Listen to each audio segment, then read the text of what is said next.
সকাল করে উঠে মায়ের বকবকানি শুনতে শুনতে কান ঝালাপালা হয়ে গেছে। কোনো দিকে না তাকিয়ে কোনো রকম উঠে ফাইলটা হাতে নিয়ে বের হয়ে গেলাম। কি রে, কিছু তো গিলেছা। তোমার খাবার তুমি গিলো, আমার গিলার আর দরকার নেই।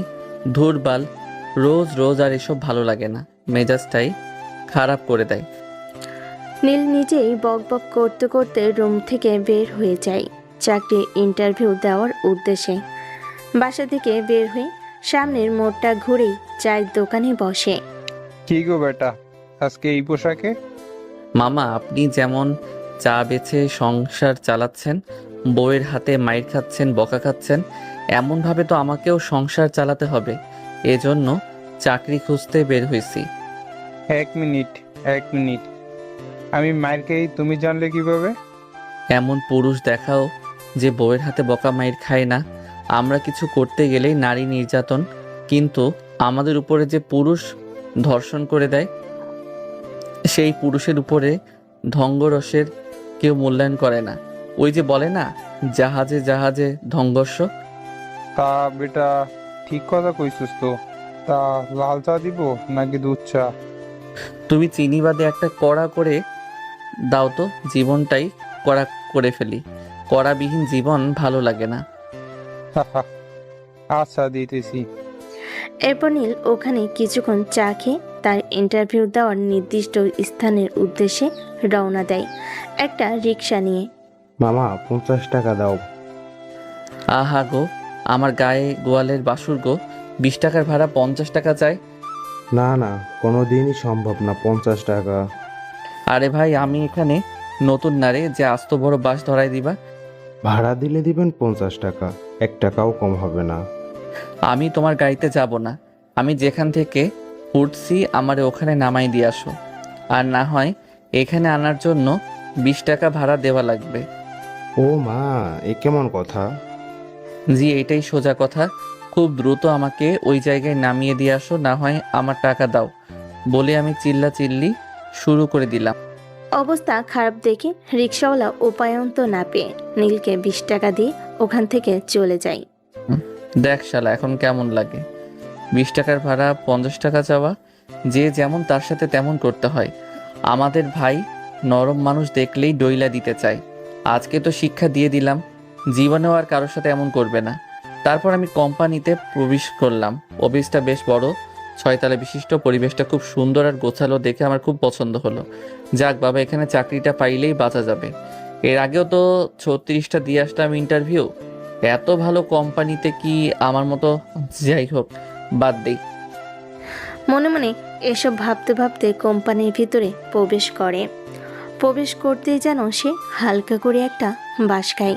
কেননা তার সামনে বসে আছে তার মতোই প্রায় শতাধিক চাকরি প্রার্থী। এখানে মাত্র নিবে 6 জনকে। সে কি টিকতে পারবে এতগুলো মানুষের মধ্যে? এসব কথাই ভাবতে থাকে। এভাবে দেখতে দেখতে 1.5 ঘন্টা চলে যায়। ডাকবে কখন রে ভাই? এত সময়ে বসায় রাখলো। এরই মাঝে নীলের ডাক পড়ে। নীল নামে কে আছে? জি, আমি আছি। তো এখানে কি করছেন? ভিতরে যান, আপনার ডাক পড়ছে। তারপর আমি ভয় ভয়তে রুমের মধ্যে প্রবেশ করলাম। রুমের মধ্যে ঢুকে আমি যেন 1000 ভোল্টের বৈদ্যুতিক শর্ট খেলাম। আমার সামনে আমার চিরচেনা এক্স বসে আছে। ও আমার দিকে তাকাতেই, কিরে, তুই এখানে কি করিস?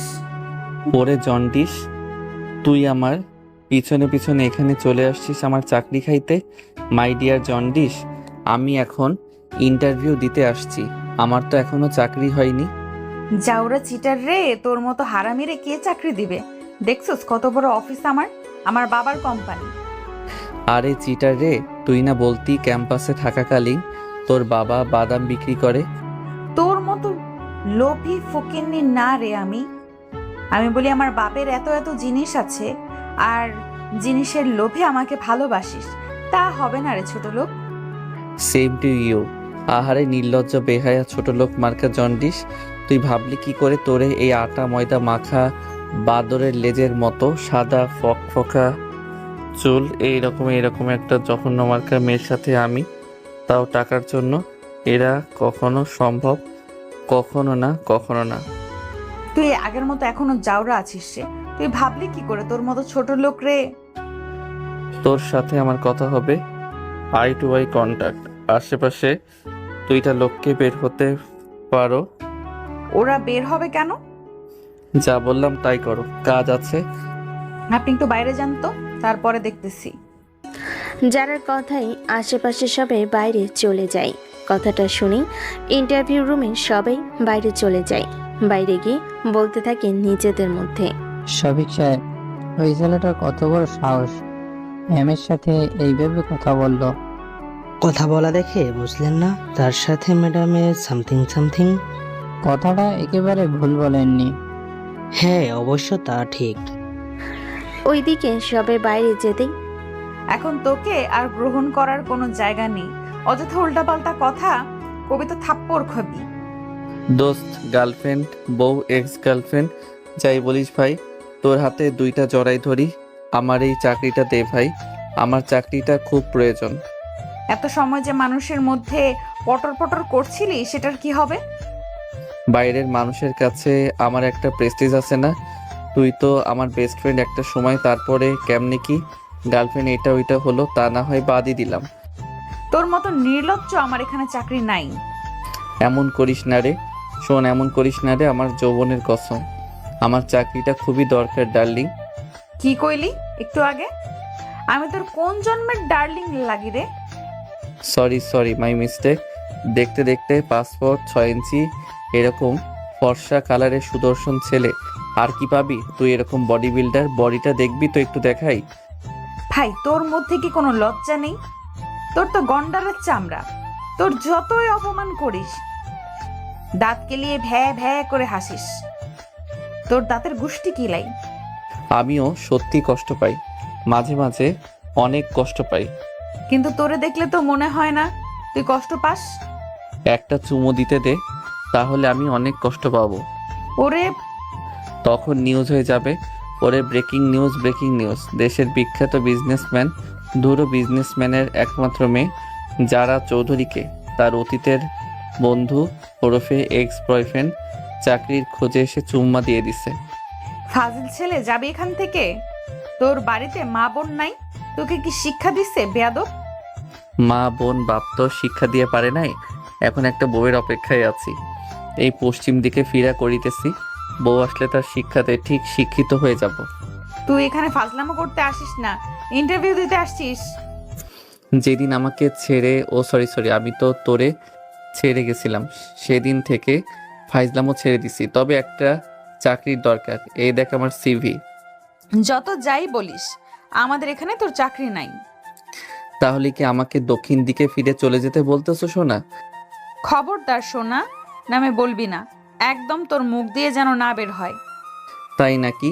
কথাটা বলেই সিভি আমি ওর দিকে ছুঁড়ে মারলাম, তারপর দিলাম এক দৌড়ে সোজা অফিস থেকে বের হয়ে গেলাম। সিভির ওইগুলো ফটোকপি করা আমার, তাই ওইগুলো ওখানে রেখে আসলে আমার আহামরি সমস্যা হবে না। জানি চাকরিটা হবে না, এত জায়গায় ঘুরলাম, একটা চাকরি পাইলাম না। আর আমার চিরচেনা শত্রু আমাকে চাকরি দিবে, ওর সাথে কি অন্যায় করেছি আমি? ও এত নিষেধ করার পরও ওকে ছেড়ে চলে গেছি, তারপরে চাকরি ওর কাছে চাইলেও আমাকে দিবে ও? তা কখনো সম্ভব না। জানি না ওর সাথে আর কখনো দেখা হবে কিনা, তবে যেটুকু সময় দেখা হলো ইচ্ছে করে ফাইজলামও করতেছিলাম। তারপরে নীল ওখান থেকে সোজা তার বন্ধুদের আড্ডায় চলে যায়। এই দেখ দেখ, সবাই আবারও আজকে কোটটাই পরে আসতে। শালারা ফাজলামও করবি না? তা ময়না পাখি, আজকে কত জায়গায় ঘুরলা একটা চাকরির জন্য? আরে একটা অফিসে গেছিলাম, ভাবছিলাম যে এই জায়গায় চাকরি হলে বেশ ভালোই হতো। গিয়ে দেখি যারা বসে আছে, ওইটা নাকি ওর বাপের অফিস। সে এখন এমডি পদে দেখাশোনা করতেছে। শিওর রে, এটা হবে না? ওই মায়ের এই ক্যাম্পাসে দেখলে তো মনে হতো না এত বড় লোক ফ্যামিলির মেয়ে, সবসময় গরিব ফকিরনিদের মতো চলাফেরা করতো। আসলে কথায় আছে না, যার আছে সে কখনো দাম নেয় না, আর যার নেই সে ফুটানিতে মাটিতে পা ফেলায় না। কথাটা আজকে বাস্তবে প্রমাণ পেলাম। আহারে, আমার বন্ধু কোটিপতি হওয়ার জন্য একটু দূর থেকে চলে আসলো, আর যদি ওই মেয়েকে বিয়ে করতে তাহলে কি চাকরি খোঁজা লাগতো? ও যদি আজকেও আমাকে অফার করে তাও বিয়ে করবা না? আমি ভাল এই লাইনটা বুঝতে পারলাম না। যেই যারাকে তুই সেকেন্ডে সেকেন্ডে মিস করতে, উঠতে যারা বসতে যারা সব জায়গায় যারা যারা, যে যারার জন্য তুই অন্য কোনো মেয়ের সাথে কখনো কথা বলিস নে, লাস্ট এমন কি ঘটলো যে তুই একেবারে ওকে ছেড়ে দিলি জোর করে? কিছু কিছু সত্য না প্রকাশে সুন্দর বন্ধু। এই চাকরি বালের পিছনে আর কত ঘুরবি বলতে পারিস? ব্যবসাতে আয়, ব্যবসাতে আল্লাহ বরকত দিছে। এই 2 বছর তুই শুধু চাকরি খুঁজে যাচ্ছিস, আর এইদিকে আমাকে দেখ, একটা কফি শপ থেকে 3টা বানিয়ে ফেললাম। মাস গেলে বসে থেকে থেকে এখন টাকা, যে কোনো একটা বিজনেস ধর। কথাটা ঠিক বলছস, কিন্তু কি? বাদ দে না ভাই, পরে দেখা যাবে। হ্যাঁ, ভালো জিনিসগুলো বাদ দে, যেগুলো আমরা গোলামি করব সেই গোলামি এখনো ধরে রাখ। চা অর্ডার দিবি না আমি দিব? চা অর্ডার দেওয়া আছে, চলে আসবে। তারপর তার বন্ধুরা মিলে আড্ডা দিতে থাকে। দেখতে দেখতে দুপুর গড়িয়ে বিকেল হয়, বিকেল গড়িয়ে সন্ধ্যা হয়, সন্ধ্যাবেলা। হ্যালো, আসসালামু আলাইকুম। ওয়ালাইকুম আসসালাম। কিরে যারা, কেমন আছিস? কতদিন পরে কথা হচ্ছে। আরে কাহিনী তো একটা ঘটে গেছে। কেন, কি এমন কাহিনী ঘটলো? আরে আজকে আমার অফিসে আসছিল চাকরির জন্য। তাই নাকি? তা তোমার প্রাক্তনকে কি চাকরি দিলে? এখনো দিনই সিভি আছে, ভাবতেছি কি করব। এমন ভাব করলো তার চাকরিটা খুব দরকার। এর আগেও নাকি অনেক জায়গায় ইন্টারভিউ দিছে, চাকরি হয় নাই। তবে ভাই আগের মতোই বাদর আছে ভাই, বাদরামি করে এখনো। সে তো ক্যাম্পাস লাইফ থেকেই এমন। তা করবিটা কি ভাবলি এখন? ভাবতেছি দিব না। চাইলেই দিতে পারি, হাজার হলেও আমাদের বন্ধু ছিল। তোর ওই জিনিসটা অন্যদিকে রাখ না। আমি যতটুকু দেখছি যারা, বুঝলি, ও তোর সাথে রিলেশনে থাকা অবস্থায় কখনোই কারোর সাথে ওইভাবে কথা বলেনি। তবে হুট করে ওর কি হলো, এতটা চেঞ্জ কিভাবে? আরে এই কথা তো আমার মাথাতেও ঢুকে না রে। এই ছেলে আমি বলতে পাগল ছিল, সে এতটা চেঞ্জ কিভাবে হলো? হয়তো ভিতরে কিছু আছে, আমরাই জানি না। তা ঠিক, কথায় আছিস। চট্টগ্রাম শ্বশুর বাড়িতে। হ্যাঁ, জামাই নিয়ে সুখে সংসার কর। আমাদের জামাই তো নেই, আর সংসার তো দূরের কথা। বিয়ে করে নে, তাহলেই তো জামাই পেয়ে যাবি। অন্য ছেলের উপরে তো ফিলিংস আসে না। যার উপরে আসে তাকেই না হয় আবার কর। ও আমার সাথে কি করছে মনে নেই তোর? ওরে কখনো মাফ করা যাবে না। কথাটা ঠিক। আচ্ছা এখন রাখি, ঢাকায় আসলে কল দিস। আচ্ছা ঠিক আছে। এদিকে দেখতে দেখতে প্রায় 8টা ছুঁই ছুঁই। দরজার ওপাশ থেকে কে যেন কলিং বেল বারবার দিচ্ছে। বিরক্ত হয়ে সাজিদা খাতুন দরজাটা খুলে দেয়। ও নবাবজাদা আসেন, এসে আমাদের উদ্ধার করেন। একটু ভালো করে কথা বলা যায় না? আর কি ভালো করে কথা বলবো? বাবা মায়ে সন্তান জন্ম দেয়, পড়ালেখা শেখায়, লেখাপড়া শেষে যেন চাকরি বাকরি করে মা বাবাদেরকে একটু দেখাশোনা করে, তাদের মাথার উপরে সংসারের বোঝাটা যেন হালকা হয়। কিন্তু তুই কি করিস? পড়ালেখা শেষ করে চোচো করে ফিল্ডিং করিস। আরে চাকরি না হলে আমি কি করব? আমি তো চাকরির জন্য চেষ্টা করতেছি, তাই না? এই দেখো, আজকেও আমি ইন্টারভিউ দিতে গেছিলাম। আহারে, আমি কত অশিক্ষিত বোকারে, তুই ইন্টারভিউ দিতে গেছিলি, তোর ফাইল কই? আর ইন্টারভিউ শেষ করে মানুষ এত রাতে বাসে আছে? যা বলবি আমি তাই বিশ্বাস করব? এত হইচই কিসের সাজিদা? এসব কেমন ব্যবহার তোমার? সন্তানের সাথে কিভাবে কথা বলতে হয় তোমার শিক্ষা আর নেই।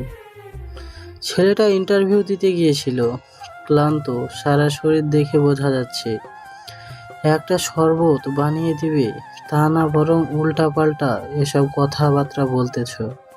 এগুলো কি ঠিক তোমার? এমন ছেলেকে তুমি শরবত বানিয়ে খাওয়াও? কথাটা বলে আমি ওখান থেকে চলে যাই নিচের রুমে।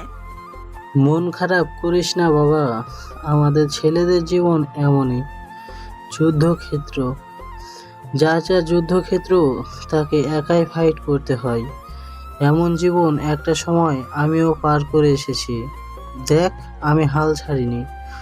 শত কষ্টের মধ্যেও হাল ধরে আজকে কে আছি। তোর উপরে আমার বিশ্বাস আছে, তুই একদিন কিছু না কিছু করতে অবশ্যই পারবি। অনেক ভালো কিছু করবি, দেখে নিস। তবে সময় লাগবে একটু বেশি, অথবা এখন লাগতেছে।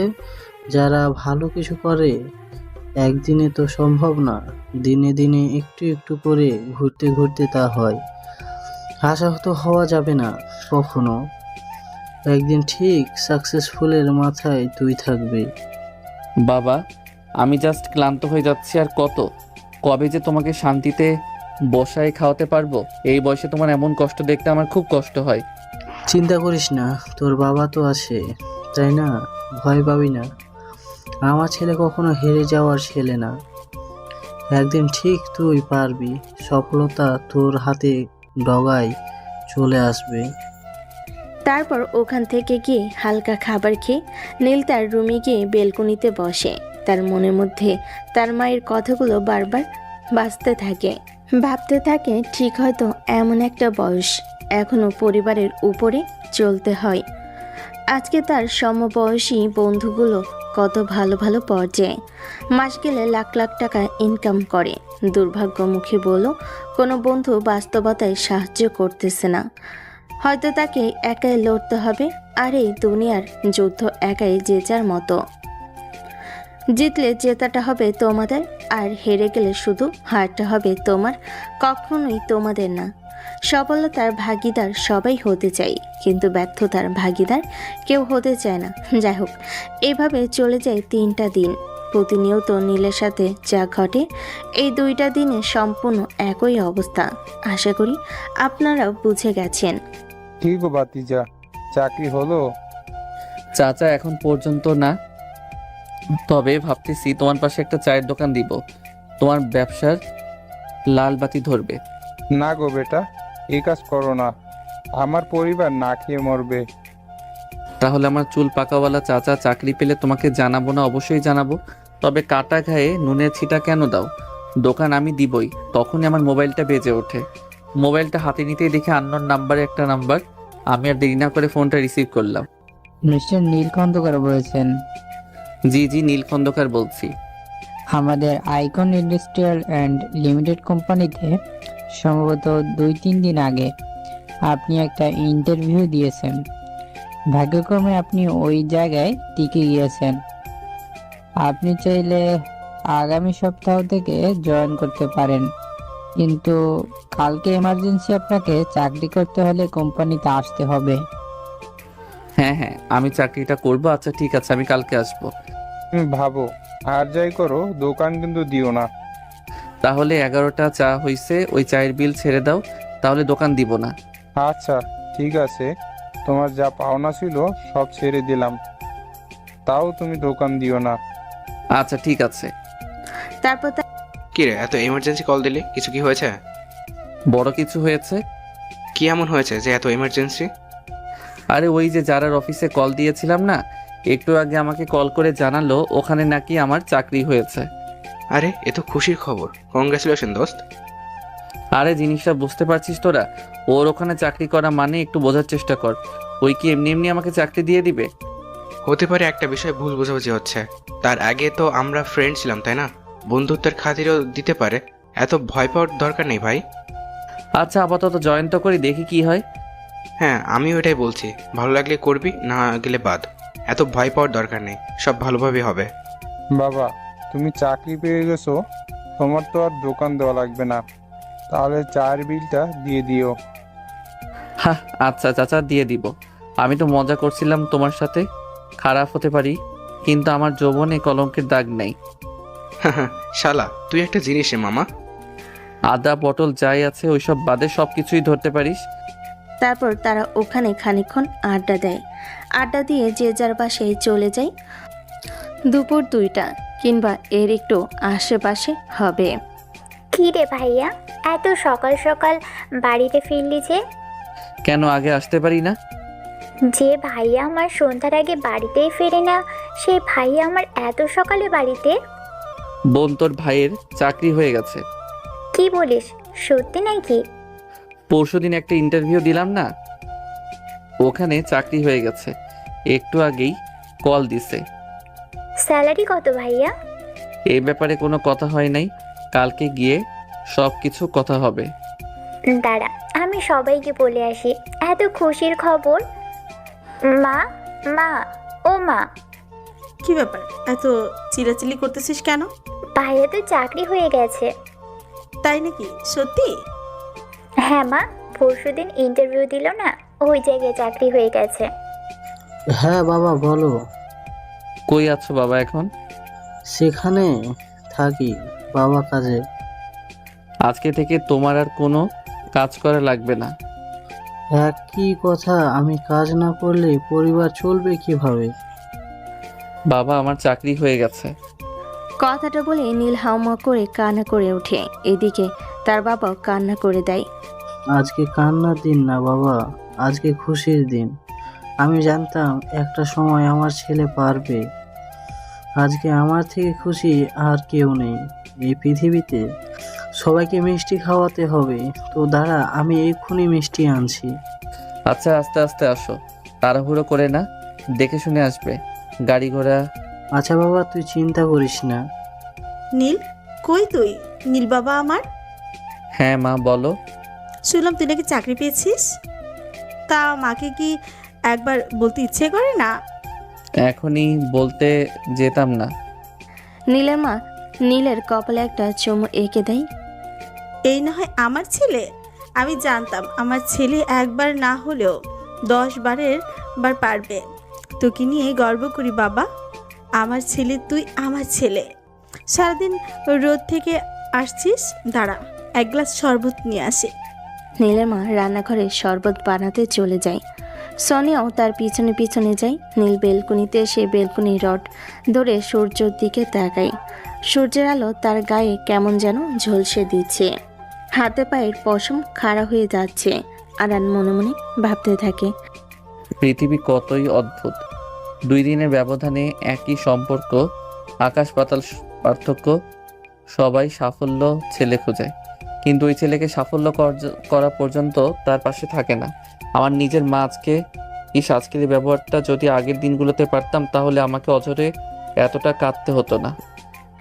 আসলেই পৃথিবীর নির্মাণ খেলা, যেখানে সাফল্য ছেলে ছাড়া পরিবারও গ্রহণ করে না। বিয়ে করতে গেলেও সফলতা, পরিবারের কাছে সফলতা, সমাজের কাছেও সফলতা। শুধু একটা মাত্র জায়গায় সফলতা লাগে না। তবু তিনি চোখ দিয়ে দেখতে দিচ্ছেন, মুখ দিয়ে খাইতে দিচ্ছেন, নাক দিয়ে নিঃশ্বাস নিতে দিতেছে, কান দিয়ে শুনতে দিতেছে, সব কিছু বোঝার মতো মস্তি করতেছে। সারা শরীরে অঙ্গের রক্ত চলাচল করতেছে, হার্টবিট নড়তেছে সেকেন্ডে সেকেন্ডে। যে ফুসফুস 1 মিনিট বন্ধ হলে মানুষ বাঁচতে পারে না, তার রহমতে দিনের পর দিন একটানা নড়ে যাচ্ছে। 2টা হাত দিয়েছে, 2টা পা দিয়েছি, তবুও আমরা তাকে স্মরণ করি না, তার অস্তিত্বকে অস্বীকার করি। তাকে দিন শেষে একবার নামাজে বসে ভালোবাসি বলতে পারি না। আমরা কতটা অধম জাতি। হে করুণাময় আল্লাহ, আমাদের এই অধমতা থেকে তোমার প্রতি সফলতা দান করো, আমাদেরকে মাফ করো। পরের দিন বেশ সকাল সকাল আমি উঠে পড়ি, কেননা আজকে প্রথম দিন দেরি হলে চাকরির 12টা বেজে যাবে। কি রে ভাইয়া, এত তাড়াতাড়ি আজকে? বুঝতে তো পারছিস, প্রথম দিন দেরি করলে যদি আবার সমস্যা হয়। যে ভাইয়া কখনো 11টা 12টার আগে ঘুম থেকেই উঠতো না, সেই ভাইয়া সকাল 7টায় উঠে পড়েছে। প্রয়োজনের খাতিরে অনেক কিছু জীবনে পরিবর্তন করতে হয়। বুঝতে পারলাম। চল ফ্রেশ হয়ে টেবিলে আয়, খাবার রেডি।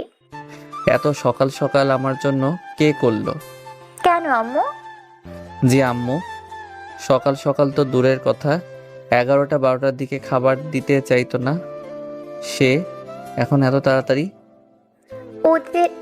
অতীতের কথা ভুলে যেত ভাইয়া, যা হয়েছে তো হয়েছে। এখন আবার নতুন করে মন খারাপ করিস না। আম্মু একটু বেশি খারাপ ব্যবহার করতে তোর সাথে, ওসবের জন্য আম্মুকে মাফ করে দে। দূর পাগল, এই জন্য কি কেউ বলে? আমি কিচ্ছু মনে করিনি, হাজার হলেও তো আমার মা, তাই না? আমায় না, বল আমাদের। আচ্ছা বাবা, তোর কথাই ঠিক হলো। তারপর আমি সোনিয়ার সাথে গল্প করতে করতে খাবার টেবিলে বসে খাবার খেতে বসলাম। তখন কোথা থেকে দেখলাম আব্বু আম্মু আসলো। এসে আমার প্লেটে এইটা ওইটা বেড়ে দিতে লাগলো। আমি কোনো কথা না বলে চুপচাপ খেতে থাকলাম। আসলেই ভালোবাসা পেতে হলে আমাদের ছেলেদের টাকার কোনো বিকল্প নেই, টাকা আমাদের লাগবেই। ও আমার পরিচয়, এখনো তো তা হলো না। ইতিমধ্যে আপনারা বুঝে গেছেন আমি আমার ছোট্ট একটা বোন, মা, এই নিয়ে সংসার। আমাদের জীবন। ছোট্ট বোনটা এখন ক্লাস 8-এ পড়ে, আর আমি গ্র্যাজুয়েট শেষ করে 2টা বছর চাকরির দুয়ারে দুয়ারে ঘুরতেছিলাম। পরিশেষে কোনো রকম একটা চাকরির ব্যবস্থা করতে পারি। কিভাবে পারি আপনারা তো বুঝতেই পারছেন। আপনাদের সাথে কথা বলতে বলতে খাবার শেষ করে অফিসের উদ্দেশ্যে একটি গাড়ি নিয়ে রওনা দিলাম। ও বলা বাহুল্য, আমার নিজস্ব গাড়ি না থাকে সবসময় ভাড়ার গাড়িটাই যাতায়াত করি। কিছু সময়ের মধ্যে আমি নির্দিষ্ট লক্ষ্যে পৌঁছে গেলাম। সাদা কালারের শার্ট, কালো টাই এবং কালো কোট এবং কালো কালারের প্যান্ট, কালো কালারের শুজ। মাথাটা খুব সুন্দরভাবে আঁচড়ানো, হাতে কালো কালারের একটা ঘড়ি। সব মিলিয়ে নীলকে একেবারে অসাধারণ লাগছিল বলা বাহুল্য। তারপর নীল খানিকটা নার্ভাস ফিল করতে লাগলো। নার্ভাস অবস্থা আস্তে আস্তে গুটি গুটি পায়ে অফিসের মধ্যে প্রবেশ করলো। কে আপনি? আমার এখানে কালকে চাকরি হয়েছে, আজকে আমার জয়েনিং ডেট। ম্যানেজারের রুমটা কোন দিকে? ও আচ্ছা, সালাম স্যার, আমি এখানকার পিয়ন। যে কোনো সমস্যায় আমাকে পাশে পাবেন, আমাকে নির্দ্বিধায় বলতে পারেন। ও আচ্ছা, ঠিক আছে। তারপরে নীল নির্দিষ্ট কক্ষের দিকে রওনা দিল। খানিকক্ষণ পর সে পৌঁছেও গেল। ভিতরে আসবো স্যার? Yes, coming. আমি নীল বলছিলাম যে কালকে আমাকে চাকরিটা দেওয়া হয়েছে, আজকে আমার জয়েনিং ডে। ও আচ্ছা, তুমি সেই নীল। ম্যাম তোমার কথা বলেছে আমায়। তোমার কেবিনটা ম্যামের কেবিনের ঠিক পাশে পড়েছে। পাশে যা আউটডোর আছে না, ওর সাথে যে ডেস্ক, ওখানে তোমার।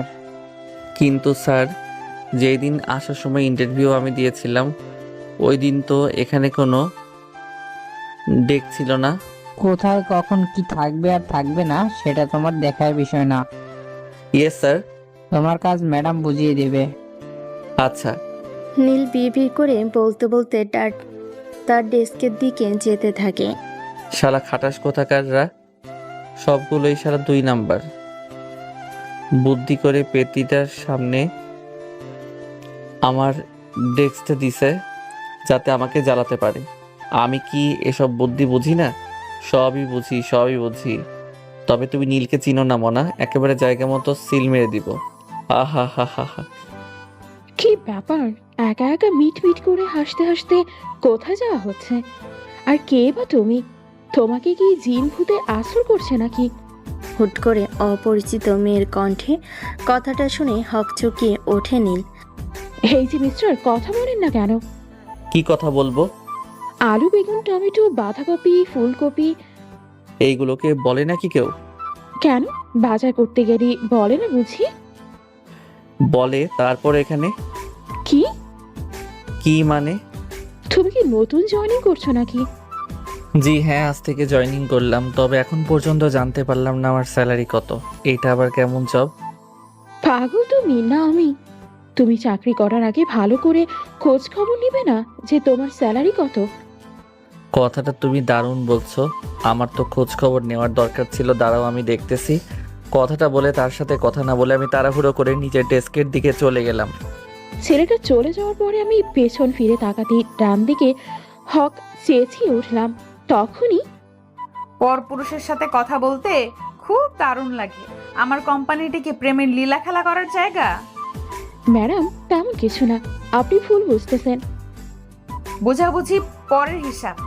তোরে যদি আর একবার ওর ধারের কাছে দেখেছি, তোরে আমি আস্ত রাখবো না, মনে রাখিস। আউট। সোজা নিজের ডেস্কে গিয়ে কাজ কর। Yes madam. কি এই তোতলাচ্ছিস? এখান থেকে যাবি সোজা ডেস্কে। তারপরে পরশু দিনের ফাইলগুলো সব কমপ্লিট করবি। 2 ঘন্টার মধ্যে কেবিনে ফাইল চাই আমার। আচ্ছা ম্যাডাম, ঠিক আছে। গো। এরপর আর কোনো কথা না বলে কাঠি তার কাজে চলে যায়, আর যারা গিয়ে তার ডেস্কে বসে। এভাবে চলে যায় কিছুক্ষণ। আপনি নীল না? স্যার, বড় ম্যাডাম আপনাকে ডাকছে। কেন? আমি কি করে বলবো কেন? আচ্ছা, তারপরে পিয়নটা চলে যায়। না জানি পেতনি আবার কি জন্য ডাকছে, আমাকে যে কি শাস্তি দিবে আল্লাহই জানে। তারপরও এক বুক সাহস নিয়ে তার দরজার সামনে হাজির। ম্যাডাম আসবো? হ্যাঁ কামিং। তারা নীল সাহেব কেমন যাচ্ছে অফিস? এত সময় তো ভালোই ছিলাম, তবে এখন বুকের মধ্যে ধপধপ করতেছে। ধরফর করার কারণ কি জানা যাবে? আমার সামনে একটা পেতনি বসে আছে, আমার ভয় লাগতেছে। না জানি কখন আমার ঘাড় মটকে দিবে। আপনি কি আমাকে মিন করে কিছু বললেন? না, এ কখনোই হতে পারে না। আপনাকে আমি মিন করে বলতেই পারি না। এই যে এখানে 19টা ফাইল আছে, আজকে কমপ্লিট করে যাবেন। ও ভালো কথা, চাকরির জন্য আপনি যে বন্ডটাতে সাইন করেছেন মনে আছে? জি হ্যাঁ। আপনি কি বিষয়টা ভালো করে পড়েছেন? মোটামুটি সবই পড়ছি, তবে আমার স্যালারিটা কত সেটাই তো এখনো পর্যন্ত জানলাম না। বাবা টাকার প্রতি অনেক লোভ আপনার। আজব তো, টাকার জন্যই তো সবাই জব করে। তাই নাকি? জি। আপনি যে সাইন করেছেন তার নিজের পাতাগুলো পড়েছেন ভালো করে? ওখানে কিন্তু লেখা আছে আপনি চাইলেও 3 বছরের আগে এখান থেকে কোথাও যেতে পারবেন না। গেলে আইনগত আমি ব্যবস্থা নিতে পারবো এবং কোম্পানিকে 10 লক্ষ টাকা আপনি দিতে বাধ্য থাকবেন। উল্টাপাল্টা নিয়ম কই থেকে পেলে? তুই পড়ে কথা বলছেন? আমি কি আপনার বউ লাগি? না মানে সম্পর্কের খাতিরে এক্স বউ ধরা যায় কি? How dare you! আপনার সাহস হয় কি করে এসব উল্টাপাল্টা কথা যারা চৌধুরীর সামনে বলছেন? নিজ থেকে মনে হয়।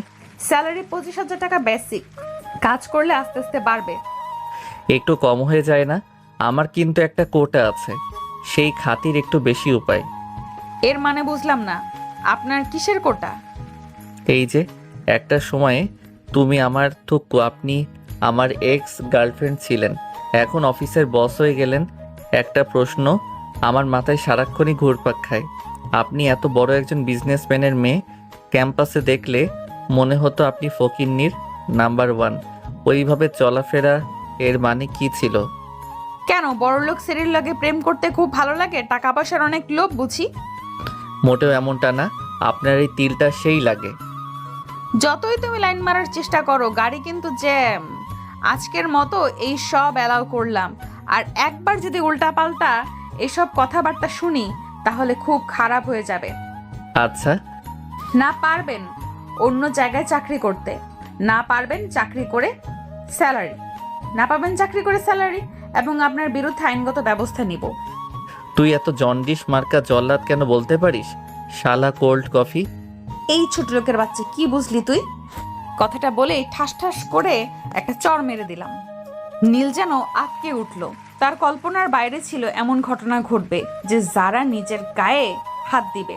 সে চুপচাপ আর কোনো কথা না বলে ফাইলগুলো নিয়ে মাথা নিচু করে বের হয়ে নিজের ডেস্কে চলে গেল। দেখ এখন কেমন লাগে। ফাইলগুলো টেবিলের উপরে থপাস করে রাখলো, কিন্তু এখন পড়েছে মহাবিপদে। এমনিতেই তার প্রথম চাকরি, তারপর এতগুলো ফাইল। শালা কি যন্ত্রণা রে! এমনিতেই চাকরি বাজারে যে অবস্থা, চাকরি পাইতে হিমশিম, তার উপরে কাজ পাইলামের মতো কটকটির কাছে। পাক্কা কিরণমালা সিনেমা দেখতো। কিরণমালা সিনেমা না, ওইটা কিরণমালা নাটক। হ্যাঁ হবে হয়তো। আপনি এখানে? এই তো পাশ দিয়ে যাচ্ছিলাম, ভাবলাম আপনার সাথে দেখা করে যাই। ও আচ্ছা, আসতেন যখন ভালো করছেন। আমাকে একটু হেল্প করতে পারবেন? হ্যাঁ বলুন না, আমার সাধ্যের মধ্যে থাকলে আমি চেষ্টা করব। আসলে আমি প্রথমে ব্যর্থ। এই ফাইলগুলো কিভাবে ঠিক করে একটু যদি দেখিয়ে দিতেন। এটা কোনো ব্যাপার না, তবে একটু সময় বেশি লাগবে। ধৈর্য ধরে করলে দ্রুত হবে। একটু কষ্ট করে আমার সামনে একটা করে দেখিয়ে দিবেন। একটা করতে তো সময় লাগবে, আমি আপনাকে কিছুটা করে দেখাই, আপনি এমনিতেই পারবেন। যদিও এখানে এক্সপিরিয়েন্স কাজের আগের আছে এমন কাউকে ছাড়া দেয় না। আপনাকে এক্সপিরিয়েন্স বাদ নিলে ব্যাপারটা অবাক করা। তুমি তো আর জানো না কেন আমাকে নিয়েছে জ্বালানোর জন্য। কিছু কি বললে? না, কি এমন বলতে যাব?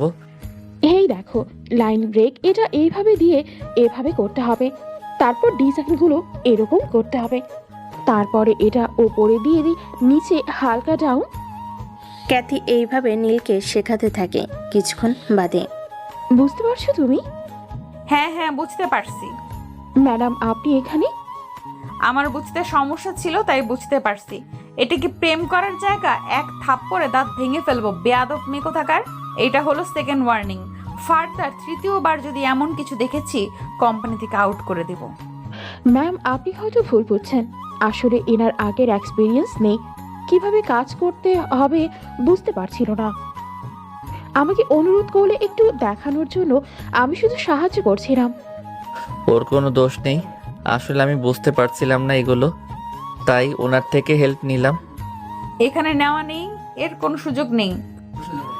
আরে তুমি ভুল বুঝতেছো। হয়েছে এই মেয়ে, তুমি এখন যাও। হ্যাঁ। কি ব্যাপার মিস্টার দেওয়ানা, এখানে এসে লুচ্চামি শুরু করছো? কথার উত্তরে কোনো প্রত্যুত্তর নেই। রাগে গজগজ করতে করতে নীলের হাত টেবিলের উপর ছিল, তার উপরে কলমের উল্টো পেট দিয়ে জোরে একটা আঘাত করে সেখান থেকে চলে যায়। নীলের হাতটা কেমন যেন থেতলে যায়, হাতটা ব্যথা করতে শুরু করে। সে চুপচাপ হাত ধরে বসে আছে। ও মা গো। আমি ওখান থেকে নিজের রুমে এসে বসে প্রশান্তিময় হাসতে থাকি। এ কি মেয়ের পাল্লায় পড়লাম রে বাবা, এমন একটা জায়গায় ফেসে গেলাম, না ডানে যাইতে পারতেছি, না বামে যাইতে পারতেছি, না সামনে পিছনে। এরই মাঝে যার ফোনটা বেজে ওঠে। হ্যাঁ মা বলো। বাসায় আসবি কখন? এই তো একটু পরে অফিস থেকে বেরোবো। আব্বুর কি অবস্থা? সে তো ওখানে বসেই আছে, শরীরের অবস্থা আগে থেকে মোটামুটি ভালো। বাবাকে দাও তো। এই নাও, তোমার মেয়ের কথা বলবে। হ্যাঁ মা বল, অফিসের সব ঠিকঠাক আছে? হ্যাঁ, সবকিছু ঠিকঠাক ভাবে গুছিয়ে রাখছি। তুমি কবে ভালো হবে বলো তো? অফিসের এই প্যারা, এত সব দেখাশোনা আমার জন্য কষ্ট হয়ে যাচ্ছে। কিছু করার নেই মা, আমি যতদিন সুস্থ না হচ্ছি ততদিন তোকেই দেখতে হবে। এখনকার মানুষের উপর বিশ্বাস নেই, বুঝিসই তো। তা অবশ্য ঠিক। তাহলে ফোনটা রাখো, একটু পরে বের হওয়ার সময় কল দিচ্ছি। এভাবে দেখতে দেখতে দুপুর পেরিয়ে বিকেল। ম্যাডাম ডাকছেন। দ্রুত ওই নতুন যে জয়েন করেছে না নীল নামে, তার থেকে ফাইলগুলো নিয়ে এসো। 1 মিনিট, তাকেই দিয়ে যেতে বলো। আচ্ছা ম্যাডাম। তারপর আমি ম্যাডামের ওখান থেকে গিয়ে নীল স্যারের কাছে গিয়ে বললাম, স্যার আসবো? হ্যাঁ বলো। ম্যাডাম সমস্ত ফাইল নিয়ে আপনাকে তার ক্যাবিনে যেতে বলল। আচ্ছা ঠিক আছে। নীলের একটা হাত পুরো ব্যথাতে অবস্থা খারাপ, কোনোভাবে ফাইলগুলো ধরে যারা কেবিনে পৌঁছায়। কি ব্যাপার, মাত্র 6টা ফাইল কেন? বাকিগুলো কোথায়? আসলে আমার হাতের অবস্থা ভালো না, তাই দ্রুত কাজ করতে পারিনি। বাকি ফাইলগুলো কালকে দিব। কখনোই সম্ভব না, রাত্রের ডকুমেন্টসগুলো সাবমিট করতে হবে। কোনো ফাঁকিবাজি আমার অফিসে চলবে না। সবার ছুটি হয়ে গেলেও তুমি থাকবে। কাজ শেষ করে রাত 10টা বাজুক 1টা বাজুক তাতে আমার যায় আসে না। কাজ শেষ করে বাসায় যাবে। যারা করুণভাবে নীল যারাকে ডাকলো। যারা এই সকল ভাবভঙ্গিময় কোনো কাজ হবে না, ফাইলগুলো শেষ করে তারপরে যাবে। আচ্ছা ঠিক আছে। আর কোনো কথা না বলে সে চুপচাপ ফাইল নিয়ে গিয়ে কাজ করতে থাকে। আর এদিকে যারা অফিস থেকে বের হয়ে তার বাসার উদ্দেশ্যে রওনা দেয়। কিছুক্ষণ বাদে যারা বাসায় পৌঁছে যায়। অন্যদিকে ফাইলগুলো দেখতে থাকে নীল। তার ফাইলগুলো শেষ করতে করতে রাত 10টা বাজে। এরপর সব ডকুমেন্ট জমা দিয়ে অফিস থেকে বের হয়ে যায়। তার পিঠটা যেন লেগে গেছে, কিছুতে হাঁটতে পারছে না। সে কখনো একটা না এতক্ষণ বসে থাকেনি। কিছুটা হেঁটে বন্ধুদের আড্ডাখানে চলে যায়। অন্যদিকে কিরে, কি অবস্থা তোর? আরে অবস্থা ভালো না। একদিকে আব্বুর অসুস্থতা, তার উপরে অত বড় অফিস সম্পূর্ণ আমাকে দেখাশোনা করা লাগছে। আঙ্কেল ঠিক সুস্থ হয়ে যাবে। এখন তুই ছাড়া তো আর কোনো ছেলেও নেই যে তার উপরে দায়িত্ব দিবে। সেটা ব্যাপার না, ব্যাপার হচ্ছে ওই নীল আমার অফিসে চাকরি করে। কবে জয়েন হলো? আরে আজকে ফার্স্ট। ওকে চাকরি দিলি? আমার মতে ওকে জবটা না দেওয়াই উচিত ছিল। মনে আছে ক্যাম্পাস লাইফে এমন কি নাই যে করে নেই? হাত পা জড়িয়ে ধুলি সবার সামনে, তারপরও বিন্দুমাত্র মায়া দয়া কাজ করেনি তার। ওর চাকরিটা দিয়েছি শুধু প্রতিশোধ নেওয়ার জন্য। এখন কিভাবে কি করব তাই বল। প্রচুর পরিমাণ কাজ দিয়ে এত পরিমাণ কাজের চাপ দিই, ফলাই সব করে ফেলে। একটু আগে ওয়ার্ড বয় ফোন করে আমাকে বলল যতগুলো ফাইল দিছি ওর শেষ করতে করতে সারা রাত লাগার কথা, 10টার মধ্যে কমপ্লিট করে দিছে। আরে এইভাবে সাইজ করা যাবে নাকি? ওকে ওকে সাইজ করতে হলে অন্যভাবে মারবি। শোন, এমন এমন করবি। তোর মাথায় এত বুদ্ধি কিভাবে আসে? দেখতে হবে না বন্ধু টাকার? হাজার হলেও ও একটা সময় না একটা সময় তোকে ভালোবাসতো। ওর সামনে যখন এগুলো ঘটবে অবশ্যই কষ্ট পাবে। দারুণ আইডিয়া দিছিস। কি রে ভাইয়া, তোর শরীর চোখ মুখের এই অবস্থা কেন? দিন দিন কেমন হয়ে যাচ্ছিস? আগে তো এমন ছিলি না। ও তেমন কিছু না রে বোন, কাজের প্রেশার তো, তাই আস্তে আস্তে অভ্যাস হয়ে যাবে। তোর চুলের অবস্থা দেখেছিস কি পরিমাণ চুল পড়ছে? সমস্যা নাই, ঠিক হয়ে যাবে। সত্যি করে বলবি ভাইয়া, তোর কি হয়েছে? কাজের চাপে কখনো কারো চুল পড়ে না, চোখের নিচে কালো দাগ না হয় মানলাম ঘুমের জন্য, কিন্তু ওরে আমার পিচ্চি বোন, তোর ভাইয়ের কিচ্ছু হয়নি। নতুন চাকরি তো আগে কখনো তেমন করা হয়নি, তাই একটু কষ্ট হয়ে যাচ্ছে আর কি। দিন দিন অভ্যাস হয়ে যাবে। আচ্ছা থাক, আমার অফিসের দেরি হয়ে যাচ্ছে। আমিও স্কুলে যাব, যাওয়ার সময় আমাকে নামিয়ে দিয়ে যা। আচ্ছা চলো, যাওয়ার সময় তোকে নামিয়ে দিয়ে যাচ্ছি। আচ্ছা। তারপর নীল সিদ্ধার্থকে তার স্কুলে নামিয়ে দিয়ে সে তার অফিসে চলে যায়। অফিসে ঢুকতে গেটে ক্যাথির সাথে দেখা। কারোর জন্য কি ওয়েট করছিলে? হ্যাঁ, ও আচ্ছা, তাহলে আমি যাই। ওয়েট করা মানুষ তো চলে আসছে। এই যে আপনি। ও মা, এ কি কথা? কিন্তু কেন? ম্যাডাম তো আপনার সাথে আমাকে দেখলে তেলে বেগুনে জ্বলে ওঠে। আসলে আগামী সপ্তাহে আমার ভাইয়ের বিয়ে। এই নেন কার্ড, আশা করবো অবশ্যই আপনি আসবেন। হ্যাঁ অবশ্যই যাব, কেন যাব না? তো চলুন এবার ভেতরে যাওয়া যাক। ওকে চলুন। এক মিনিট আপনি আগে যান, আমি পরে আসতেছি। একসাথে ঢুকলে সমস্যা হবে। আরে ভয় পাওয়ার দরকার নেই, যারা ম্যাডাম এখনো আসে নাই, আসতে এখনো তো দেরি আছে আপু। আপু? হ্যাঁ, কেন? না মানে আপনি তো আমার বোনই লাগেন, দেখতে আমার বোনের মতো একদম, মাশাআল্লাহ। আচ্ছা ভেতরে যাওয়া যাক। তারপর তারা দুজনে ভেতরে চলে যায়। এরপর এভাবে ঘন্টা দুয়েক চলে যায়। যে যার কেবিনে বসে কাজ করতে লেগে গেছে। প্রতিটা মানুষের জন্য আলাদা নির্দিষ্ট ডেস্ক বসানো, যে যার ডেস্কে বসে কাজ করতেছে। এভাবে আরও 2 ঘন্টা চলে যায়। ম্যাডাম আপনাকে ডাকছে। কখন আসছে উনি? এই ঘন্টা খানেক আগে। আচ্ছা আপনি যান, আমি আসতেছি একটু পর। তারপর আমি আর দেরি না করে যারা কেবিনের সামনে গিয়ে দরজায় যেই নক দিব, ওপাশ থেকে জোরে জোরে কণ্ঠ ভেসে আসতে লাগলো। বেবি, কালকে রাতটা সেই ছিল, তুমি 3 বার ফেললে। এখন যদি বাচ্চা এসে যায়। উফ, দারুণ ছিল। আবার কবে হবে আমাদের?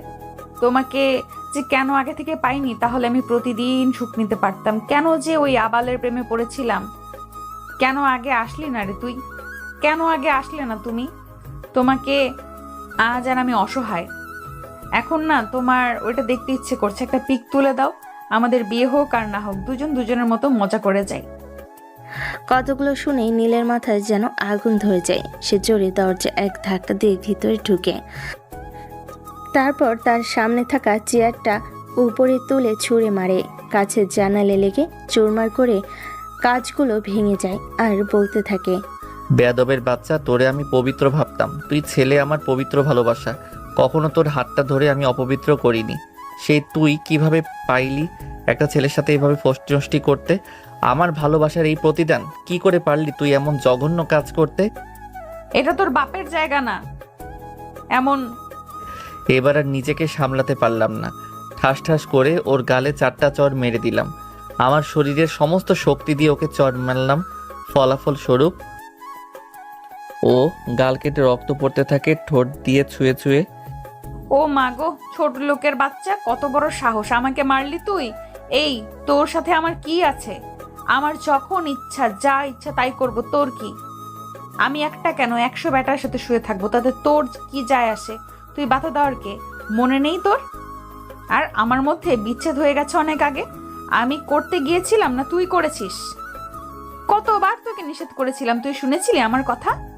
না, তুই তো শুনিসনি। আজ কেন তোর কথা আমি শুনবো? আমার যা ইচ্ছা আমি তাই করব।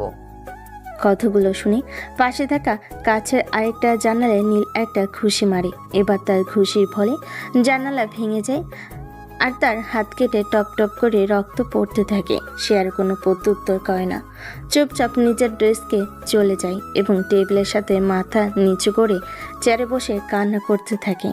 এভাবে কিছুক্ষণ চলে যায়। মিস্টার নীল আছেন? আপনি তো ডিজাইনে ভালো। আমার এই ডিজাইনটা কি কালার করা যায় বলেন তো?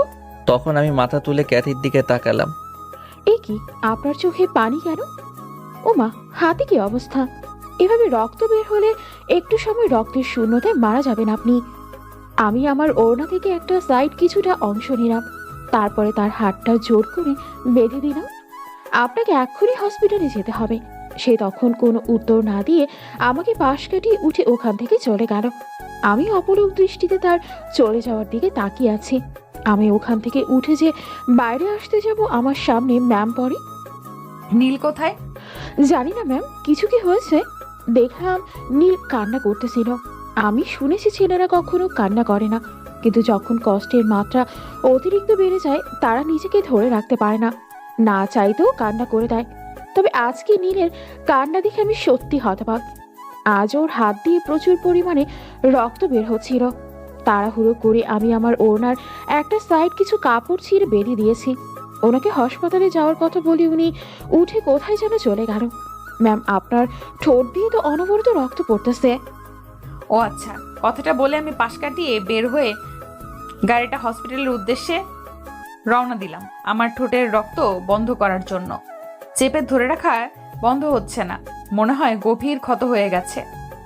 হাসপাতাল থেকে আমি হালকা ট্রিটমেন্ট নিয়ে বাসার উদ্দেশ্যে রওনা দিলাম। কিছুক্ষণ বাদেই বাসায় পৌঁছে গেলাম। কিরে, তোর হাতের এই অবস্থা কেন? ও তেমন কিছু না। আরে শালা, দেখতেছি হাত দিয়ে রক্ত পড়তেছে। কি হয়েছে বলবি আমাকে? বাদ দিব পরে, আগে ওয়াইন দে। সবসময় কি এসব নিয়ে বসে থাকি বল? দোকান থেকে আনতে হবে। এর আগে চল, তোকে নিয়ে হাসপাতালে যেতে হবে। তোর হাতের অবস্থা ভালো না। আরে যাওয়া লাগবে না। আবার কথা বলিস? কতখানি কেটে গেছে দেখছিস? আমি জানি জাকারিয়ার কথার সাথে আমি পারবো না, তাই আর কোনো প্রত্যুত্তর না দিয়ে তার সাথে হাসপাতালে গেলাম। হাসপাতাল থেকে হাতে 2টা সেলাই দিয়ে ব্যান্ডেজ করে দিল। সেলাই করতে যত না ব্যথা করছে তার থেকে বেশি তীব্র যন্ত্রণা যেন আমার বুকের মধ্যে চলতেছে। ভালোবাসার পরিণাম কি এমনই ব্যথা? তারপর জাকারিয়া তার সাথে করে নিয়ে আমাকে বাসায় পৌঁছে দেয়। চিন্তা করিস না, সব ঠিক হয়ে যাবে। আর শোন, ওষুধগুলো ঠিক মতো খাইস। না থাক, তোকে বললে কাজ হবে না। আন্টি বা তোর বোনকে বলেই যায়। কলিং বেল বাজা। আর আমি খেয়ে নিব, সমস্যা নেই। বুঝলাম না তো, তোকে এমন দেখাচ্ছে কেন? কোনো কারণে কি তুই খুব টেনশনে আছিস? তোর মুখের ফেসটা কেমন বদলে গেছে। তোকে বাজাতে হবে না, আমি বাজাচ্ছি। তারপরে আমি কলিং বেল বাজালাম। কলিং বেল দিতে কিছুক্ষণ পর দরজাটা খুলে যায়। কিরে ভাই, তোর কি অবস্থা? এমন অবস্থা কিভাবে হলো? হাতে ব্যান্ডেজ কেন? ও তেমন কিছু না, ছোট্ট একটা অ্যাক্সিডেন্ট। তাই বলে এতখানি ব্যান্ডেজ? চিন্তা করিও না আপু, ঠিক হয়ে যাবে। আর এই যে ওষুধের প্রেসক্রিপশন, ঠিকমতো ওষুধ খাইয়ে দিও। ওরে বললে তো খাবে না, তাই তোমাকে বলে গেলাম। কি ব্যাপার, কি হয়েছে এখানে? তেমন কিছু না আন্টি, জাকারিয়ার ছোট একটা অ্যাক্সিডেন্ট। এই হাতের কি অবস্থা হয়েছে? কোথায় ছিলি বাবা? কিভাবে হলো? ইস, আমার লক্ষ্মী ছেলে রে, তোর জন্য আমার ভিতরটা পড়ে যাচ্ছে। এমন নাটক আর করার জায়গা পাও না। না, তোমার এই টাকার বিনিময়ে ভালোবাসা আমার খুব দরকার নাই। যতদিন একটা চাকরি ছিল না, 2 চোখের বিষ ছিলাম আমি। আর এখন যেই চাকরি হয়েছে আমার জন্য তোমার ভিতর পুড়ে যাচ্ছে। আমি লক্ষ্মী ছেলে, আরো কত কি লজ্জা করে না তোমার? তোমারে দেখলে আমার মেজাজটা খারাপ হয়ে যায়। বেয়াদব কোথাকার। আন্টির সাথে কিরকম ব্যবহার করছিস? এই থামবি তুই? কি থামবো বল? কি বাল থামবো বল?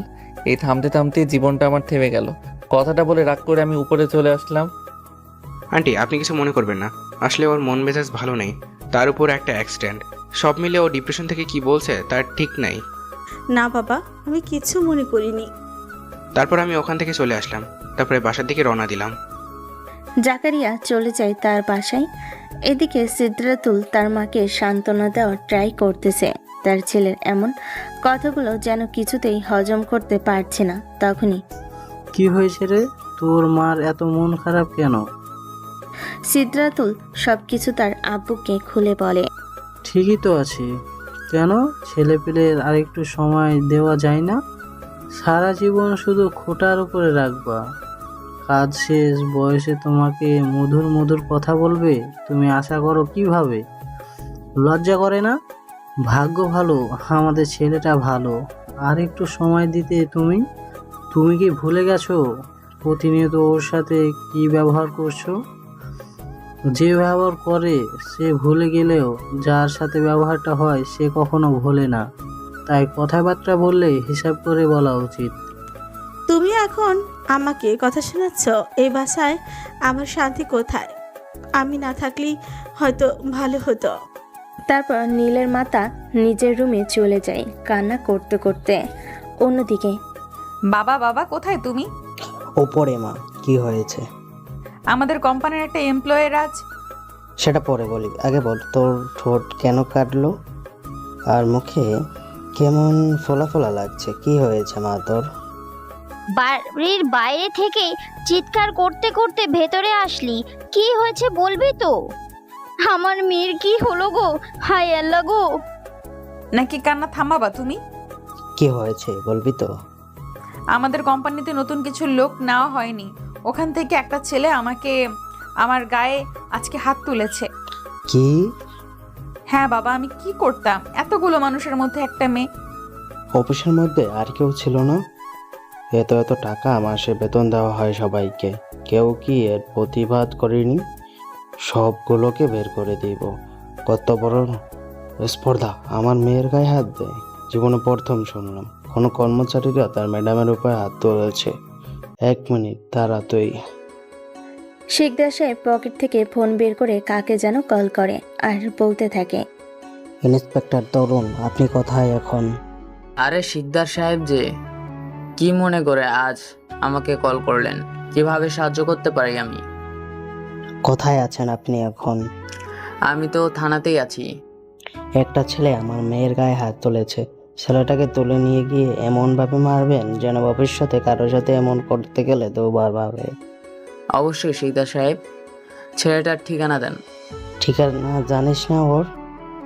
ওর ঠিকানাটা? ওর বাসার। এই নে ফোন, ঠিকানা দিয়ে দে ওর বাসার। আঙ্কেল, 3 ভাই 2 টাওয়ারের পাশে যে 2 তলা বাসা আছে না, ওপরের ফ্ল্যাটে থাকে। আঙ্কেল, ওকে তুলে আনা হলে আমাকে কল দিবেন, আমি ওকে একটু সাইজটা করতে চাই। ঠিক আছে। এভাবে চলে যায় ঘন্টা 3। 3 ঘন্টা পর ভাইয়া নিচে আয়, খাবার খেয়ে ওষুধ খাবি।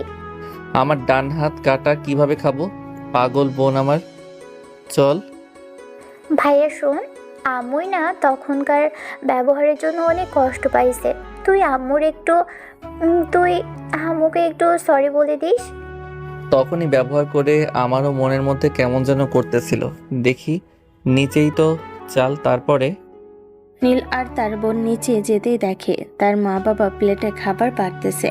তখন নীল তার মায়ের কাছে গিয়ে 2টা হাত নিজের হাত দিয়ে জড়িয়ে ধরে বলতে থাকে, আম্মু, তখন আমার মন মেজাজ ভালো ছিল না, রাগের মাথায় কি থেকে কি বলে ফেলছি আমি নিজেই জানি না।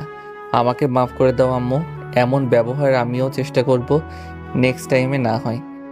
নীলের মা এবার কান্না করে ফেলে, না রে বাবা, আমারও দোষ আছে। পাশের বাসার ওই ভাবিদের কথা শুনে শুনে তোর উপর রাগ হতো, তাই রাগের মাথায় এটা ওটা বলতাম। আমাকে তুমি মাফ করে দিস রে বাবা, আমার এমনটা করা উচিত হয়নি।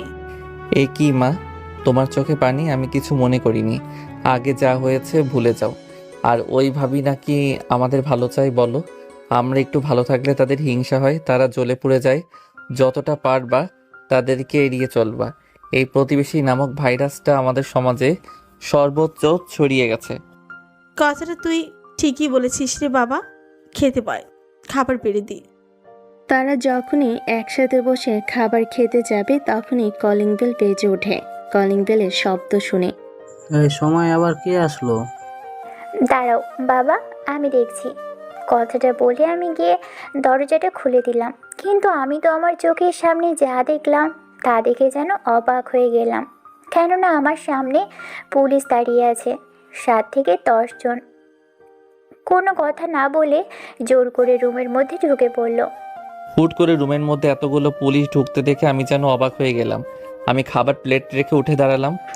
এখানে নীলকে। অফিসার আমি। আমাদের সাথে আপনাকে যেতে হবে। আমার অপরাধ? থানায় গেলে জানতে পারবে। সেন্ট্রি, হ্যান্ডকাপ লাগাও। আমি আপনাদের সাথে যাচ্ছি, কিন্তু খাবারের হাতটা হওয়ার সুযোগ তো দিবেন। কথাটা বলেই পুলিশ খাবারের জগ নিয়ে গিয়ে হ্যান্ডকাপটা পরানো দুইটা হাতের উপর ঢেলে দেয় পানি, আর জগ ভর্তি পানি সমস্ত ফ্লোরে গড়িয়ে পড়ে। এটা কেমন ধরনের ব্যবহার পুলিশ অফিসার? আমার ছেলে কোনো অপরাধ থাকলে আপনাকে বলতে হবে, প্রমাণ দিতে হবে এবং নিয়ে যেতে হবে। তারপরে এখানে আমরা যাই বলবো তাই হবে, কারো অর্ডারে আমরা চলি না। গাড়িতে তোলো। পুলিশগুলো নীলকে জোর করে ধরে টানা হেঁচড়া করে গাড়িতে তুলতে থাকে। নীলের মা বোন কিছুতেই যেন তার ভাইকে যেতে দিবে না, তারাও এই দিক থেকে চাপটে ধরে আছে, কিন্তু এতগুলো পুলিশের সাথে পারে না। পুলিশ জোর করে ধরে থানায় নিয়ে যায়। কি গো, আমার ছেলেটাকে বাঁচাও। ও সাদাসিধে মানুষ, কোনো অপরাধ করতে পারে না। পুলিশ ওকে অন্যায়ভাবে জোর করে নিয়ে গেছে। আমার ছেলের উপরে বিশ্বাস এতটুকু আমার আছে, সে কোনো অন্যায় করতে পারে না, কিন্তু কি জন্য নিয়ে গেল সেটাই তো বুঝতে পারলাম না। কি এমন অপরাধ করেছে সে? বাবা, তুমি তাড়াতাড়ি উকিল ধরো আর কাউন্সিলরকে চাচাকে নিয়ে থানায় যাও, না হয় ওরা ভাইয়ের সাথে খারাপ কিছু করবে। এমনিতেই ওর হাতে এত বড় একটা অ্যাক্সিডেন্ট হয়েছে। কথাটা ভালো বলেছিস মা। তখনই কলিং বেল যেন বেজে ওঠে। জি, কে বলছেন? পুলিশ ম্যাডাম, আমরা তো ছোট লোককে ধরে এনেছি। পিটাতে থাকেন, আসতেছি। আচ্ছা, কিন্তু চিন্তা করেন না, টাকা পয়সা যা লাগে পেয়ে যাবেন, যত চান ততই পাবেন। তাহলে তো ম্যাডাম আর কোনো কথাই নেই, রাখি। কুত্তার বাচ্চা, তোর কত বড় সাহস, তুই আমার গায়ে হাত দিস এত মানুষের সামনে? আজকে তোর মজা বোঝাবো। অন্যদিকে কি ব্যাপার অফিসার, অন্যায়ভাবে আমাকে আটকে কেন রাখছেন? সোনা পাখি, পানিটা খেয়ে নেই, তারপর আসতেছি। তোমাকে গরম ডিম দেওয়া হবে। কত বড় সাহস, চৌধুরীর মেয়ের যারা চৌধুরীকে মারিস, তাও আবার একটা দুইটা না, চারটা থাপ্পড় এতগুলো মানুষের সামনে। আজ যদি তোকে 4টা গরম ডিম যদি আজকে না ভরে দিছি, তাহলে আমার নামও না রেখে আবার নাম রাখবো। ও তার মানে সবকিছু যারা করাচ্ছে, একটা মেয়ে আর কতটা নিচে নামতে পারে? ওর জন্য এমন কি নাই যে আমি করিনি? ছি। তারপর পুলিশ গিয়ে ফোনে কথা বলার সুযোগ না দিয়ে নীলের হাত পা চেয়ারের সাথে বেঁধে পেটাতে থাকে। মারতে মারতে একজন ক্লান্ত হলে আরেকজন মারতে থাকে। এরই মাঝে একটা বাড়ি নীলের হাতের কাটা জায়গায় পড়ে। ও মা গো, মা, মরে গেলাম, আমার জীবনটা বের হয়ে গেল। ও মা গো। দেখ শালা, এখন কেমন লাগে? এরই মাঝে যারা ওখানে পৌঁছে যায় এবং সে সোজা লকআপের মধ্যে ঢুকে। কি ব্যাপার, জামাই আদর কেমন লাগলো? এ মানুষ না অন্য কিছু? ম্যাডাম দেখেন, ওর উপর থেকে নিচ পর্যন্ত প্রত্যেকটা অঙ্গ প্রত্যঙ্গ মারতে মারতে থেতল করে দিছি। ওর হাত দিয়ে দেখেন কি পরিমাণ রক্ত পড়ছে। আপনারা বাইরে যান, ওকে আমি সাইজ তো করব। এই তোমরা সবাই আমার সাথে বাইরে চলো। কিন্তু ম্যাডাম? বাইরে ব্যাগের মধ্যে রাখা আছে, যা লাগে নিয়ে নাও। তারপর সবাই বাইরে চলে যায়। কুত্তার বাচ্চা, তোর কত বড় সাহস আমাকে থাপড়াস? এই নে। তারপরে ওর গালে আমি চরের উপরে চর মারতে থাকি। ঠিক কতগুলো থাপ্পড় দিছে আমি নিজেই জানি না। একটা সময় আমার হাত জ্বলতে থাকে, তখন আমি বন্ধ করে দিই। খেয়াল করে দেখি ওর মুখের একটা অংশ কালো রং ধারণ করেছে, রক্ত জমে। তখনও তার মুখে অনবরত হাসি লেগেই আছে। প্রিয় মানুষের থাপ্পড় অনেক ভালো লাগে।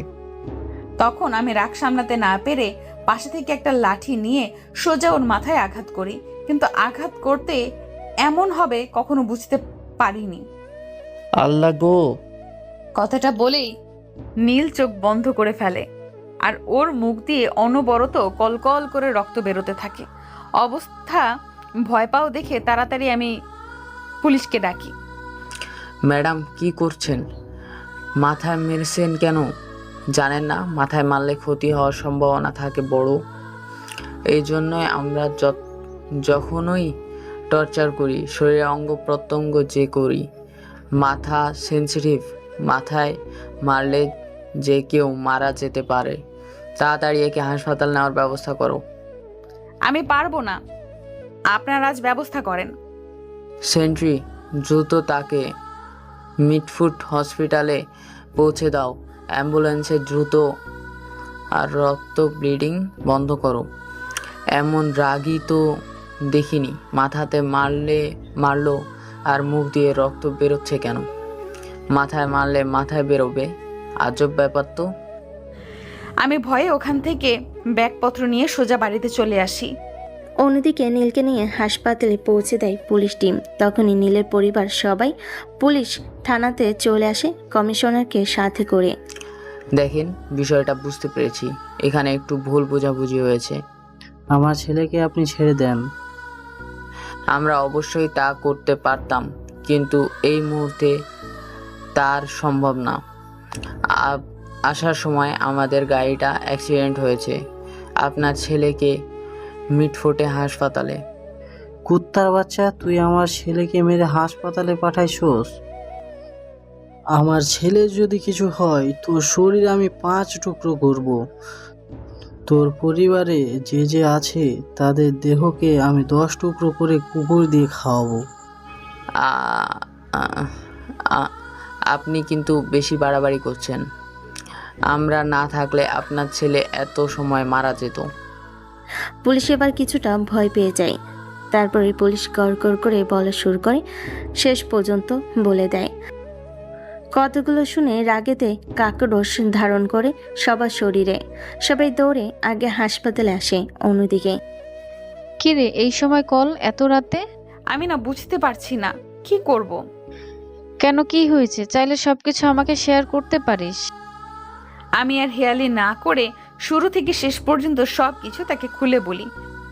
টাকা আর অহংকার তোকে কতটা নিচে নামাইছে ভাবতে পারছিস? আরে সবকিছু বাদ দিলেও তো ও আমাদের বেস্ট ফ্রেন্ড। মানলাম ও অন্যায় করেছে, তোকে থাপ্পড় দিয়েছে, তাই তাকে এইভাবে মারতে হবে? তো এইসব কথাবার্তা ওর সামনে বলছিস? ও তো তোকে একটা সময় ভালোবাসতো।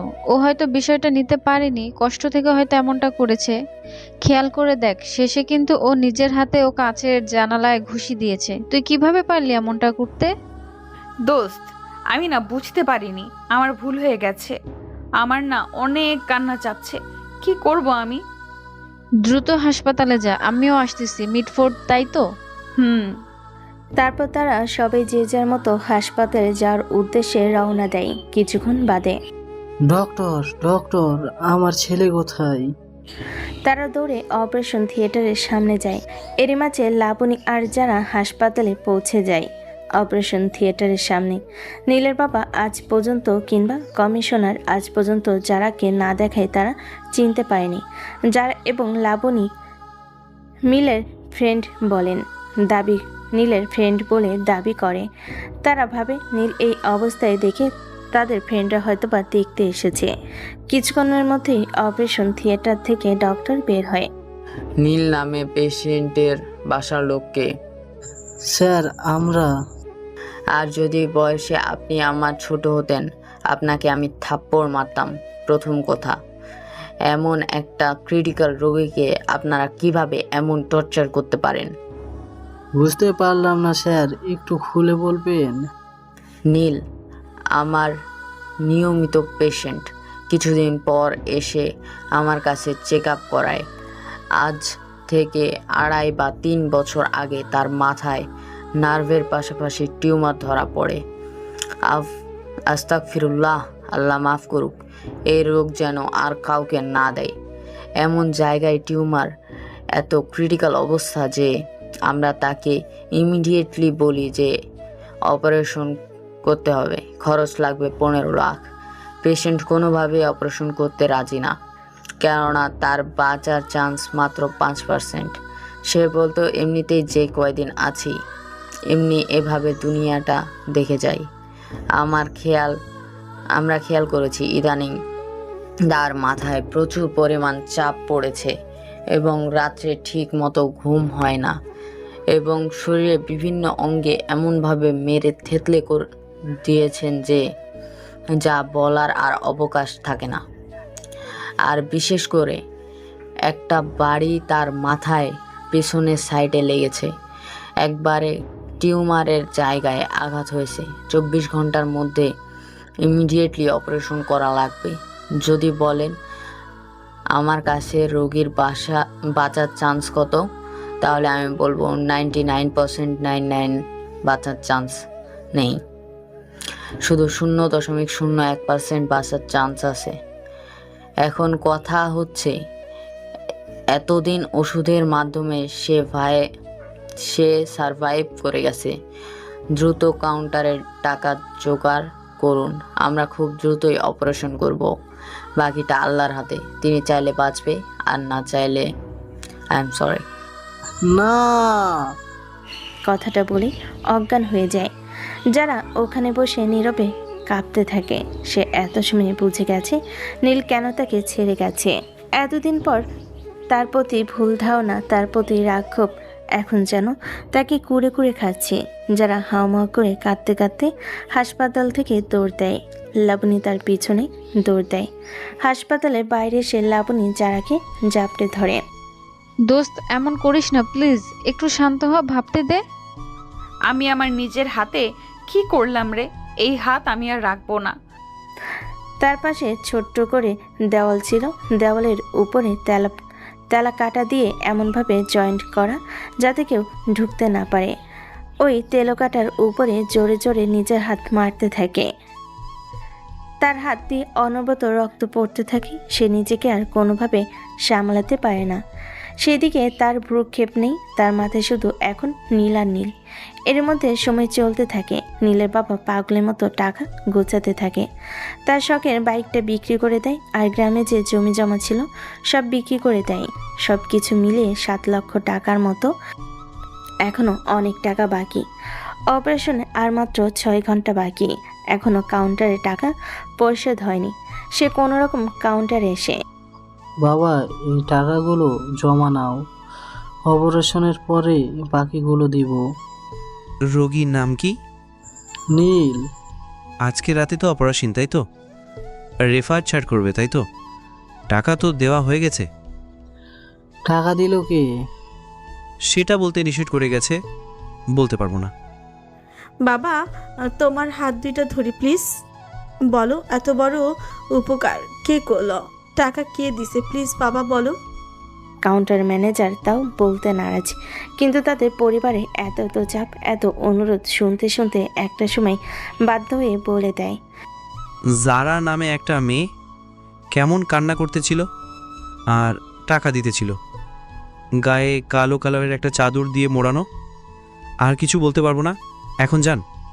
তারা সবাই অপারেশন থিয়েটারের সামনে চলে আসে। এসে দেখে কালো কালারের চাদর দিয়ে মোড়ানো একটা মেয়ে বসে বসে কান্না করতেছে। পাশ থেকে আরেকটা মেয়ে তাকে সান্ত্বনা দিচ্ছে। মা তোমার নাম কি? যারা? যারা কান্না জড়িত মাথাটা তুলে হ্যাঁ সূচক উত্তর দেয় মাথা নেড়ে। তুমি এতগুলো টাকা কেন দিলে মা?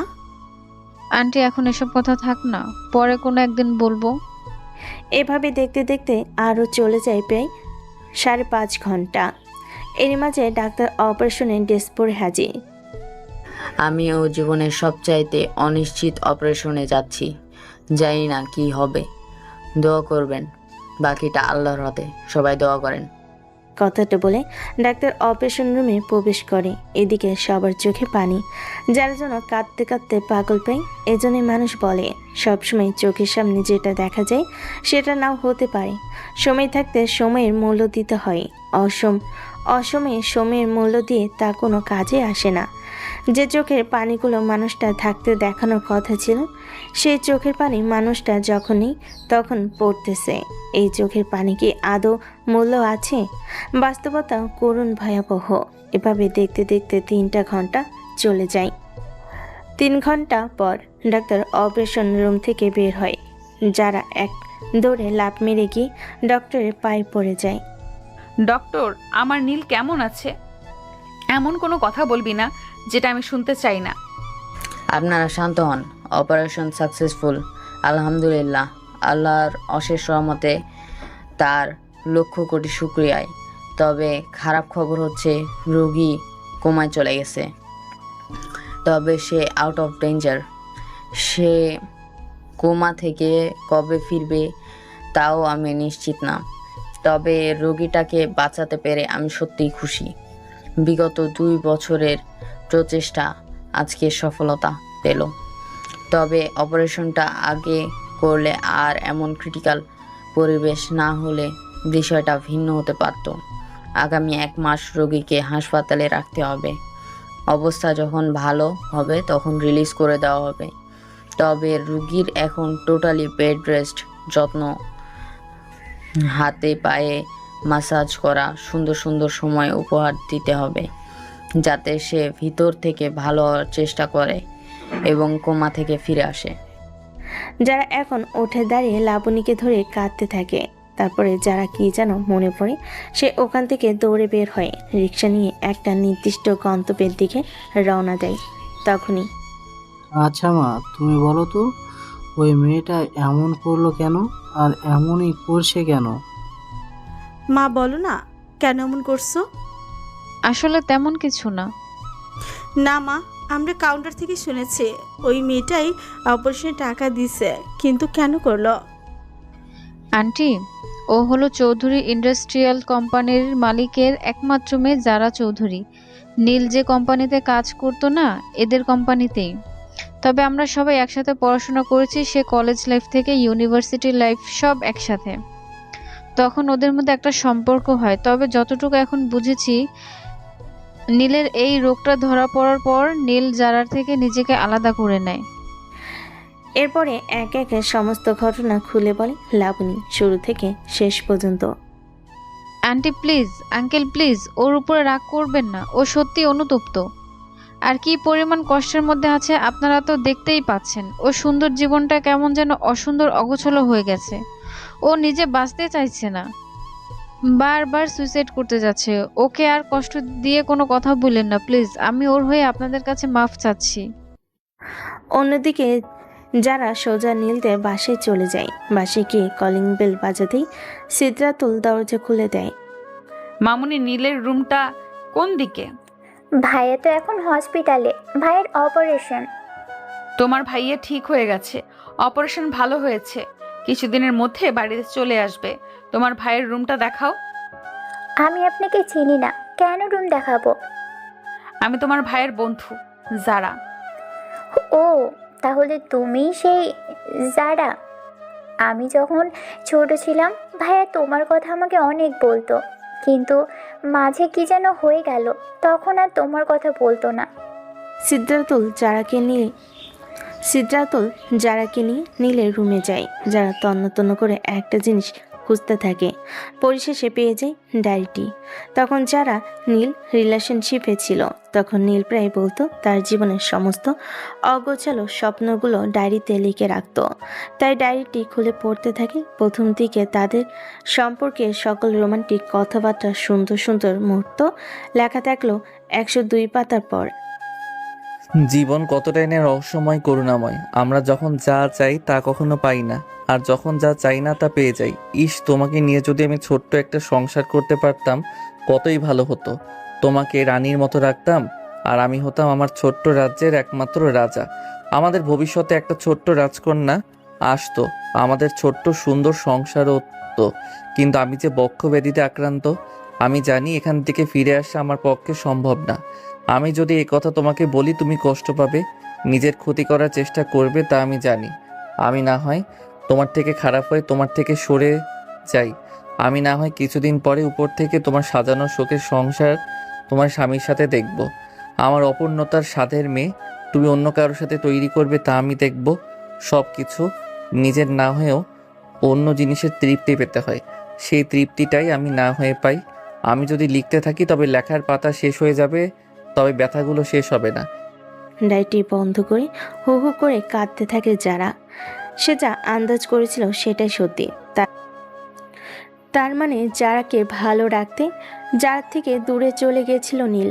তারপর এভাবে দেখতে দেখতে একটা মাস চলে যায়। এই একটা মাসে যারা প্রত্যেকটা দিন হাসপাতালে থেকে নীলকে নিজে হাতে দেখাশোনা করেছে নীলের মায়ের সাথে। নীলের পরিবার বারবার তাদের বাড়িতে ফিরিয়ে নিতে গেলেও কখনো যারা যায়নি। নীল এখন হুইল চেয়ারে বসে চলাফেরা করে। সে শরীরের কোনো অঙ্গ প্রত্যঙ্গ নাড়াতে পারে না, চোখ দিয়ে দেখতে পায় আর কান দিয়ে শুধু শুনতে পায়। নীল যখন বাড়িতে চলে যায়, যারা তখন নিজের বাড়িতে যায়। যারা নীলকে বিয়ে করার জন্য তার বাবা মায়ের কাছে অনুমতি চায়, কিন্তু সাধারণভাবেই এমন ছেলের কাছে তাদের মেয়েকে বিয়ে দিতে অসম্মতি জানায়।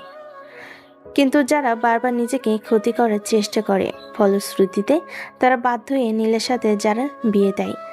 যারা নীলের দেখাশোনা করতে থাকে, সুন্দর করে হাতে তেল মালিশ করা, পায়ে তেল মালিশ করা, ওষুধ খাওয়ানো, সমস্ত দায়িত্ব নিজের হাতে করতে থাকে। এভাবে দেখতে দেখতে 6টা মাস চলে যায়।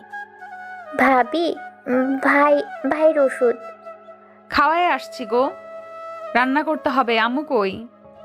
মা, আমি রান্নাটা তো করে ফেলেছি, তুমি ওর হাতে পায়ে তেল মালিশ করে দাও। তারপর আমি তেলের বাটিটা নিয়ে উপরে চলে যাই। কি গো আমার মহারাজ, তেল মালিশ করব কোথায় কোথায়? কবে তুমি উঠে দাঁড়াবে আর আমাকে টুইন বেবি দিবে বলো বলো? নীল অপলকভাবে যারার দিকে তাকিয়ে আছে। এভাবে তাকিয়ে থাকলে হবে? উঠতে হবে না সোনা? এইভাবে তাদের শখের সংসার চলতে থাকে। দেখতে দেখতে 7টা বছর চলে যায়, আজও নীল উঠে দাঁড়াতে পারেনি।